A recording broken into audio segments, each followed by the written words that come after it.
મિત્રો, આજે આપણે શીતળામાની વાર્તાની વાત કરીશું। તો એક ગામ હતું અને એ ગામમાં દેરાણી જેઠાણી સાસુ સાથે રહેતી હતી।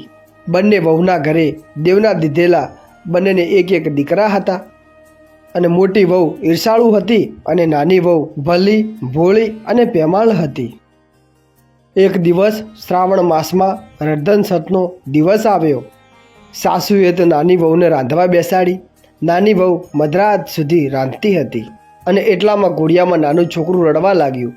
એટલે નાની વહુ ઊભી થઈ અને બધું કામ મૂકી છોકરાને લઈ અને આડોળે થઈ અને બન્યું એવું કે થાકના લીધે જોતામાં ઊંઘી ગઈ।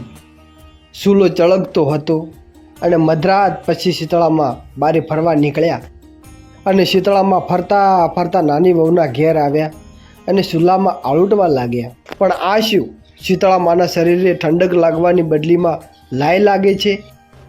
શીતળામાં તો દાઝી ગયા અને પછી તેમને શ્રાપ આપ્યો કે જેવું મારું શરીર બળ્યું એવું તારું પેટ બળજો। આવો શ્રાપ શીતળામાએ આપ્યો અને સવારે ઉઠીને વહુએ જોયું ત્યારે ચૂલો સળગતો હતો અને પડખામાં સૂતો છોકરો મૂર્ત દશામાં હતો।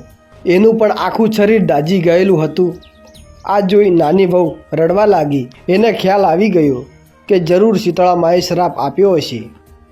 પછી તો રડતી રડતી સાસુ પાસે ગઈ અને આ બધી માંડીને વાત કરી। સાસુમાએ શાંતિ આપીને વાત કરી કે શીતળામા પાસે જઈ અને માફી માગ અને એની પાસે આરદા કર, આ બધું સારું થઈ જશે। પછી તો બાળકને ટોપલામાં નાખી નાની વહુ તો નીકળી પડી। રસ્તામાં બે એની તલાવડી જોઈ। આ તલાવડીઓ છલોછલ પાણીની ભરેલી, પણ આ તલાવડીમાંથી કોઈ પાણી પીતું ન હતું। જે પાણી પીવે એ મૃત્યુ પામતું।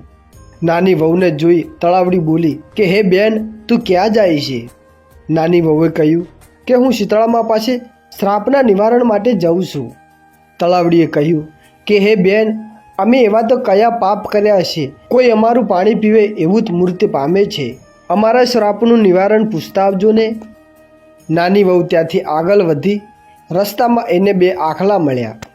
તેમની ડોકમાં ઘંટીના પૈડા લટકતા હતા અને બંને લડતા હતા। નાની વહુને જોઈ અને બંને આખલા બોલ્યા કે હે બેન, તું ક્યાં જાય છે? વહુએ કહ્યું કે હું મારા શ્રાપના નિવારણ માટે જાઉં છું। આખલાઓ કહે છે કે અમે એવું તો કયું પાપ કર્યું છે તો અમે સદાયને માટે લડતા જ રહીએ છીએ। તું અમારા શ્રાપનું નિવારણ પૂછતી આવજે ને। અને નાની વહુ આગળ વધ્યા। થોડેક દૂર જોયું ત્યાં બોયડીના ઝાડ નીચે ડોશીમાં પોતાના બાલ ખંજવેડે છે। વહુને જોઈને ડોશીમાં બોલ્યા કે હે બેન, મારા માથામાં બહુ ખંજવાળ આવે છે, જરા જોઈ આપો ને। નાની વહુ તો દયાળુ હતી। પોતેને મોડું થતું હતું છતાં છોકરાને ખોળામાં મૂકી અને માથું જોવા બેસી ગઈ। થોડી વાર પછી ડોશીમાની ખંજવાળ મટી ગઈ એટલે ડોશીમાએ આશીર્વાદ આપતા કહ્યું કે જેવું મારું માથું ઠાર્યું એવું તારું પેટ ઠરજો। અને આટલું બોલતા જ ચમત્કાર થયો અને ડોશીમાના ખોળામાં દીકરો હતો એ સજીવન થયો। ઉવા ઉવા કરતો રડવા લાગ્યો। વહુ આ જોઈ અને જાણી ગઈ કે આ બીજું કોઈ નથી, આ શીતળા માત પોતે જ છે। વહુ ડોશીમાના પગે પડી। પછી વહુએ બંને તલાવડીનું શ્રાપનું નિવારણ પૂછ્યું। શીતળામાએ કહ્યું કે આ બંને તલાવડીઓ પૂર્વજન્મમાં શોખ હતી અને તેમની ઘરે વલોણા ફરતા। કોઈ સાસ લેવા જાય ને તો મેં પાણી નાખીને આપતી, કોઈ ખાવા લેવા જાય ને તોય પણ ખાવામાં પાણી નાખીને જ આપતી। એટલે આ એમનું પાપ ભોગવે છે, પણ જા તું તેમનું પાણી પીજે, એના પાપનું નાશ થશે।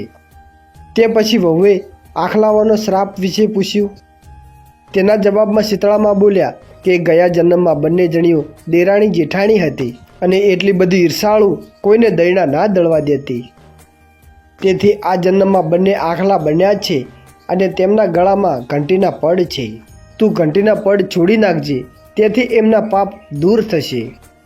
નાની વહુ તો ખુશ થઈ ગઈ। પોતાના દીકરાને સજીવન કરી શીતળામાના આશીર્વાદ લઈ પાછી ફરી।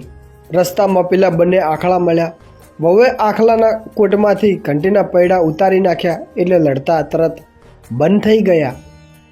ચાલતા ચાલતા વહુ તળાવડી પાછે આવી એના સાપના નિવારણ માટે ખૂબ ભરી અને પાણી પીધું અને એટલે તરત જ બધા પશુ પંખીઓ એનું પાણી પીવા લાગ્યા.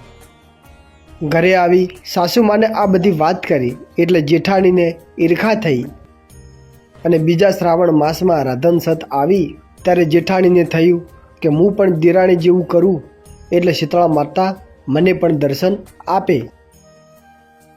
તે રાત્રે સૂલો સળગતો મૂકી અને સૂ ગઈ.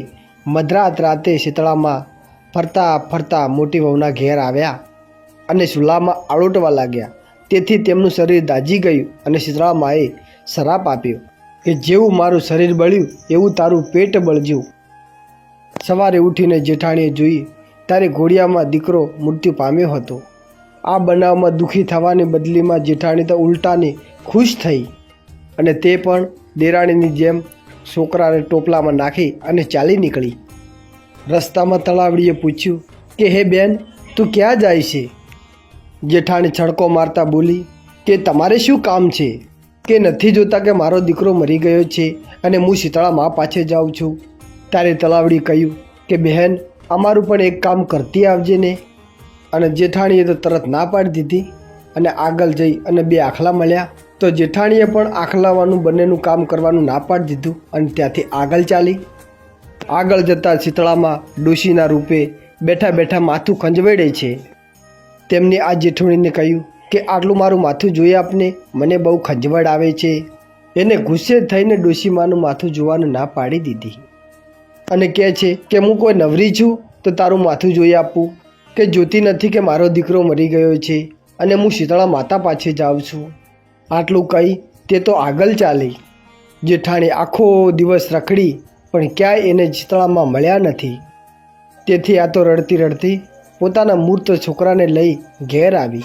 તો હે શીતળા માતા, તમે જેવા નાની વહુને ફળ્યા એવા વ્રત કરનારા અને કથા સાંભળનારાને બધાને ફળજો એવી આશા કરું છું. તો મિત્રો, આવા જ વ્રત કથાના વિડીયો જોવા માટે આજે જ અમારી આ ચેનલ મા શક્તિ વંદનાને સબસ્ક્રાઈબર કરજો.